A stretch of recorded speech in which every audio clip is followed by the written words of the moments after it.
یہ جادو کیا ہوتا ہے اور اسے کیسے کیا جاتا ہے؟ جادو کی تاریخ اتنی پرانی ہے کہ قرآن شریف میں اللہ تعالیٰ فرماتے ہیں کہ ان کے پاس جو بھی رسول آیا انہوں نے کہہ دیا کہ یہ تو جادوگر ہے یا پھر دیوانہ ہے۔ گویا آغاز دعوت و رسالت کے وقت ہی انسانوں کے ہاں جادو موجود، اور وہ اللہ کے ہر پیغمبر کو جادوگر سمجھتے تھے اور متاثر ہونے کے لیے بھی معجزے کا مطالبہ کرتے تھے، اور پھر معجزہ دیکھنے کے باوجود بھی اگر کسی اور جادوگر کے جادو کو بڑا دیکھتے تو پیغمبر کو جھٹلا دیتے تھے۔ گویا وہ دعوت سے نہیں جادو سے متاثر ہوا کرتے تھے۔ امام ابن کثیر اپنی کتاب البدایہ و نہایہ میں دمشق کے بارے میں کہتے ہیں کہ جن لوگوں نے دمشق کا آباد کیا وہ ستاروں کے پجاری تھے، اور انہوں نے شہر کے 7 دروازوں پر ستاروں کی شکلیں بنا رکھی تھی۔ اہل بابل بھی 7 ستاروں کی پوجا کیا کرتے تھے، اور آج بھی علم نجوم کا کاروبار کرنے والے 7 سیاروں یعنی زحل، مشتری، زہرہ، مریخ، عطارد، یورینس اور شمس کے بندوتے تھے۔ یہ سارا یہ جادو صرف بابل اور مصر میں ہی مشہور نہیں تھا، بلکہ عراق کے مختلف علاقوں اور ہندوستان، مراکش، شام اور روم میں بڑے بڑے جادوگر موجود تھے، اور مشہور ایرانی سپہ سالار رستم ستاروں کی حرکت کو فتح و شکست کا باعث سمجھتا تھا۔ یہی وجہ ہے کہ جنگ قادسیہ میں وہ 4 ماہ تک مسلمانوں کے سامنے ہی نہ آیا۔ ایرانیوں کا یہ بھی عقیدہ تھا کہ ان کے پاس کسرا کے زمانے کا جو جھنڈا ہے جسے وہ مقدس سمجھتے ہیں اور جس پہ سونے سے کچھ ہندسے اور ستاروں کے نام درج ہیں، اس جھنڈے کی موجودگی میں کوئی انہیں شکست نہیں دے سکتا۔ لیکن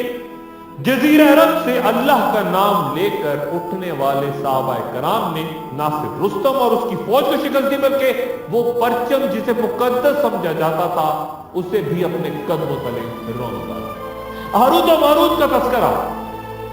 کسی اگلی نشست میں کروں گا کہ ان کا آخر زمان سے پہلے کیا کوئی کردار ہوگا جو کسی کنویں میں موجود ہے، لیکن اس مرحلے میں جادو کا ذکر اس لیے کر رہا ہوں کہ بہت سے معاملات جیسے میں نے پہلے بیان کیا آگے چل کے خاص طور پہ دجال کے حوالے سے یا دیگر کرداروں کے معاملے میں جب سامنے آئیں گے آخر زمان سے پہلے انہیں سمجھنا شاید کچھ آسان ہوگا، کیونکہ آخر زمان میں جادو اور جادو کرنے والی شخصیات انتہائی اہمیت اختیار کر دیں گے۔ جادو کے لیے عربی زبان میں لفظ سحر استعمال ہوتا ہے، اور لسان العرب کے مطابق عربوں نے جادو کا نام سحر اس لیے رکھا کہ یہ تندرستی کو بیماری میں تو بدل سکتا ہے لیکن بیماری کو تندرستی میں نہیں، جبکہ الازہری تہذیب اللغہ میں کہتے ہیں کہ سحر یا جادو دراصل کسی چیز کو اس کی حقیقت سے پھیر دینے کا نام ہے، یعنی ساحر یا جادوگر جب باطل کو حق بنا کے سامنے لاتا ہے تو گویا اسے حقیقت سے پھیر دیتا ہے۔ کئی علماء کا کہنا ہے کہ جادو وہ عمل ہے جس میں پہلے شیطان سے قربت حاصل کی جاتی ہے، اسے خوش کیا جاتا ہے اور پھر اس کی مدد حاصل کی جاتی ہے۔ شیطان کو خوش کرنے یا راضی کرنے کے لیے کچھ لوگ قرآن شریف کی مختلف انداز میں بے حرمتی کرتے ہیں، کچھ قرآنی آیات خصوصاً سورہ فاتحہ کو الٹا کر کے لکھتے ہیں، اکثر ہمیشہ گندگی کی حالت میں رہتے ہیں، بسم اللہ پڑھے بغیر جانور ذبح کرتے ہیں یا پھر مردار کا گوشت کھاتے ہیں۔ گویا ہر وہ غلط کام کرتے ہیں جس سے شیطان خوش ہو کر انہیں وہ طاقت دے سکے، کیونکہ انہیں یقین ہوتا ہے کہ جتنا بڑا گناہ وہ کریں گے شیطان اتنی ہی جلدی ان کے مطالبات پورے کرے گا، اور اگر وہ کسی مرحلے پہ شیطان کے بتائے ہوئے غلط کاموں کو بجا لانے میں کوتاہی کرتے ہیں تو شیطان بھی ان کی خدمت سے رک جاتا ہے۔ قرآن شریف کی سورہ فلق،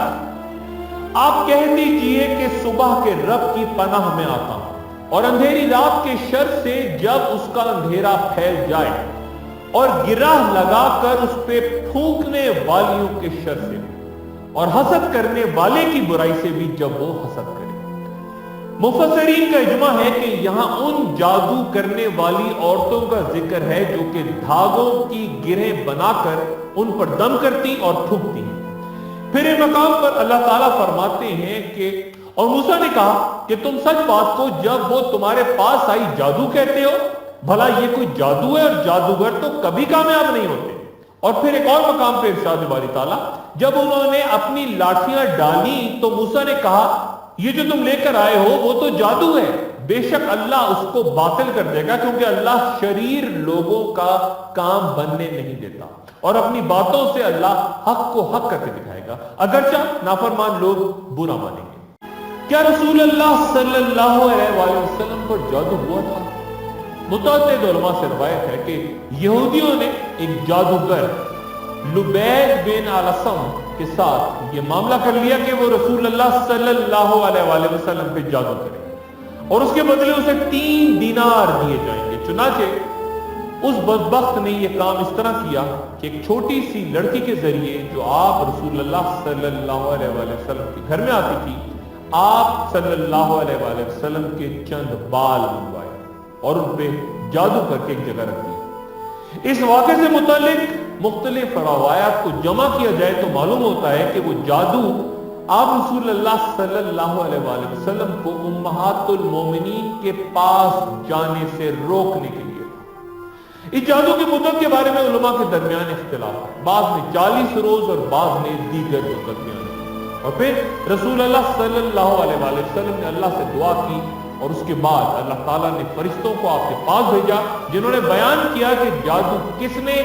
اور کس چیز پر کیا ہے اور وہ کہاں رکھی گئی۔ اس واقعے کی تفصیل حدیث میں یوں بیان ہے۔ حضرت عائشہ صدیقہ رضی اللہ تعالیٰ عنہ سے روایت ہے کہ قبیلہ بنو زریق سے تعلق رکھتے ایک شخص جس کا نام لبید بن عصام تھا، اس نے رسول اللہ صلی اللہ علیہ وآلہ وسلم پہ جادو کر دیا، جسے آپ صلی اللہ علیہ وآلہ وسلم اس قدر متاثر ہوئے کہ آپ کا خیال ہوتا کہ آپ صلی اللہ علیہ وآلہ وسلم نے فلاں کام کر لیا ہے، حالانکہ آپ صلی اللہ علیہ وآلہ وسلم نے نہیں کیا ہوتا تھا۔ یہ معاملہ ایسے ہی چلتا رہا یہاں تک کہ ایک روز آپ صلی اللہ علیہ وآلہ وسلم میرے یعنی حضرت عائشہ صدیقہ رضی اللہ تعالیٰ عنہ کے پاس تشریف لائے اور فرمایا کہ اے عائشہ، کیا تمہیں معلوم ہے اللہ نے میری دعا قبول کر لی ہے؟ میرے پاس 2 آدمی آئے تھے جنہوں نے مجھے بتایا کہ مجھ پر لبید بن علسم نے کنگھی، بالوں اور کھجور کے خوشوں پر جادو کر کے یہ چیزیں ایک کنویں میں رکھ دی۔ چنانچہ رسول اللہ صلی اللہ علیہ وآلہ وسلم اپنے صحابہ کرام کے ساتھ اس کنویں تک گئے اور ان چیزوں کو نکال کر واپس آئے اور فرمایا کہ اے عائشہ، اس کنویں کا پانی انتہائی سرخ ہو چکا تھا اور اس کی کھجوروں کے سر ایسے تھے جیسے شیطان کے سر ہو۔ حضرت عائشہ صدیقہ رضی اللہ تعالیٰ نے پوچھا کہ یا رسول اللہ، کیا آپ نے جادو کنویں سے نکال دیا؟ تو آپ صلی اللہ علیہ وآلہ وسلم نے فرمایا کہ اللہ تعالیٰ نے مجھے عافیت دے دی اور میں نہیں چاہتا کہ لوگ کسی شر اور فتنے میں مبتلا ہو جائیں۔ علامہ المازری رحمۃ اللہ علیہ فرماتے ہیں کہ مبتدئین نے اس حدیث سے انکار کرتے ہوئے دلیل دی ہے کہ یہ منصب نبوت کی توہین ہے، یہ شکوک و شبہات پیدا کرتی ہے اور اسے درست کہنا شریعت پر سے یقین ختم کرنے کے مترادف ہے۔ ہو سکتا ہے کہ آپ صلی اللہ علیہ وآلہ وسلم کو صرف یہ محسوس ہوتا ہو کہ جبرائیل علیہ السلام آپ کی طرف آتے ہیں، جبکہ حقیقتاً وہ آپ کی طرف نہ آتے۔ لیکن پھر کئی علماء نے اس اعتراض کا جواب یوں دیا ہے کہ جادو سے منصب نبوت پہ کوئی حرف نہیں آتا، کیونکہ دنیا میں انبیاء پر بیماریاں بھی آئیں جو کہ آخرت میں ان کے درجات کی بلندی کا سبب بنی۔ اور پھر قرآن شریف میں ہی حضرت موسیٰ علیہ السلام کا وہ قصہ بیان ہے جنہیں جادو کی وجہ سے خیال ہونے لگا تھا کہ ان کی طرف پھینکے ہوئے ڈنڈے دوڑ رہے ہیں، لیکن اللہ تعالیٰ نے انہیں ثابت قدم رکھا اور نہ ڈرنے کی تلقین کی۔ سورہ طٰہٰ میں یہ واقعہ بیان ہے، گویا جو بیماری انبیاء پہ آتی ہے اس سے ان کی قوت میں اضافہ ہوتا ہے، مزید معجزات عطا ہوتے ہیں اور جادوگر یا کافر ذلیل ہوتا ہے۔ حضرت ابن عباس رضی اللہ تعالیٰ عنہ سے روایت ہے کہ رسول اللہ صلی اللہ علیہ وسلم نے فرمایا کہ جس نے ستاروں کا علم سیکھا گویا اس نے جادو کا ایک حصہ سیکھ لیا، پھر وہ ستاروں کے علم میں جتنا آگے جائے گا اتنا ہی اس کے جادو میں اضافہ ہوگا۔ گویا جادو حقیقت ہے لیکن کرنے والا کافر۔ اور اس سلسلے میں امام خطابی رضی اللہ تعالیٰ عنہ فرماتے ہیں کہ کچھ لوگوں نے جادو کا انکار کیا ہے اور اس حقیقت کو باطل قرار دیا ہے، لیکن ان کو میرا جواب یہ ہے کہ جادو ثابت اور حقیقتاً موجود ہے، اور عرب، فارس، ہند اور روم کی کئی قومیں جو جادو کرنے کے گناہ میں مبتلا ہو کے صفحہ ہستی سے مٹ گئیں، یہ آج بھی موجود ہیں، اس علم پر ابو رکھتی ہیں۔ اور قرآن شریف میں اللہ تعالیٰ بھی فرماتے ہیں یعلمون الناس السحر، یعنی وہ لوگوں کو جادو سکھاتے ہیں۔ پھر ان سے پناہ مانگنے کا حکم اللہ تعالیٰ نے سورہ فلق میں دیا ہے، اور سورہ فلق پر مفسرین کا اتفاق ہے کہ وہ لبید بن اعظم کے جادو کی وجہ سے نازل ہوئی تھی۔ امام رازی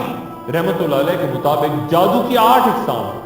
پہلے وہ لوگ جو 7 ستاروں کی پوجا کیا کرتے تھے اور یہ عقیدہ رکھتے تھے کہ یہی ستارے کائنات کے امور کی تدبیر رکھتے ہیں اور خیر و شر کے مالک ہیں، اور ان کی جانب اللہ تعالیٰ نے حضرت ابراہیم علیہ السلام کو نبی بنا کے بھیجا۔ جادو کی دوسری قسم اصحاب اوہام، یعنی وہم کرنے والے کا جادو ہے۔ مثلا درخت کا ایک تنا اگر زمین میں رکھا ہو تو انسان آسانی سے اس پہ چل پڑتا ہے، لیکن اگر وہی تنا آپ کسی نہر پر پل کی صورت میں رکھ دیں تو انسان کے لیے اس پہ چلنا دشوار ترین ہو جاتا ہے۔ کئی ڈاکٹرز تک مشورہ دیتے ہیں کہ اگر کسی مریض کی ناک سے خون بہ رہا ہو تو وہ سرخ رنگ کی طرف نہ دیکھے۔ گویا انسان فطری طور پہ وہم کو قبول کر لیتا ہے اور اس کے اثر میں آ جاتا ہے۔ پھر جادو کی ایک اور قسم میں ان روحوں یا جنات کو قابو لانے کی کوشش کی جاتی ہے جو کہ کفر اور شرک میں مبتلا ہوتے ہیں۔ ایک اور طریقہ شعبدہ بازی کے ذریعے لوگوں کو اپنی طرف متوجہ کرنا ہے، جہاں سارے لوگ اپنی نظریں ایک عمل پہ ٹکائے بیٹھے ہوتے ہیں اور شعبدہ باز انتہائی تیز رفتاری سے ایک ایسا عمل کر جاتا ہے جس سے لوگوں کو حیرت ہوتی ہے، ان کو توقع نہیں۔ جادو کا ایک اور طریقہ اعتقاد کی کمزوری ہے۔ کچھ جادوگروں کا دعویٰ ہوتا ہے کہ انہیں اسم اعظم کا علم ہے۔ یہ دعویٰ سن کے لوگ ان پر اعتماد شروع کر دیتے ہیں۔ یہ اندھا یقین بھی ایک طرح سے سحر یا جادو کہلاتا ہے، اور تبھی یہ جملہ بھی استعمال ہوتا ہے کہ فلاں شخص نے اپنی باتوں سے سحر طاری کر دی، باتیں بہت جھوٹی کیوں نہ۔ امام رازی جادو کی ایک اور قسم ان جدید ایجادات کو بھی قرار دیتے ہیں جو حیران کن انداز میں ہر روز نئے روپ میں سامنے آپ کے لوگوں کو متاثر کر دیتی ہیں۔ مثلا جدید موبائل ٹیلی فونز یا گھڑیاں یا بہت کچھ، یہ تو سائنس ہے لیکن جادو نہیں۔ لیکن چونکہ عربی میں لسان العرب کے مطابق سحر کا لفظ ہر اس شے کے لیے بھی استعمال ہوتا ہے جس کا سبب مخفی ہو، یعنی وہ دھوکہ دہی کا باعث بن سکے، اس لیے امام رازی نے غالباً انہیں بھی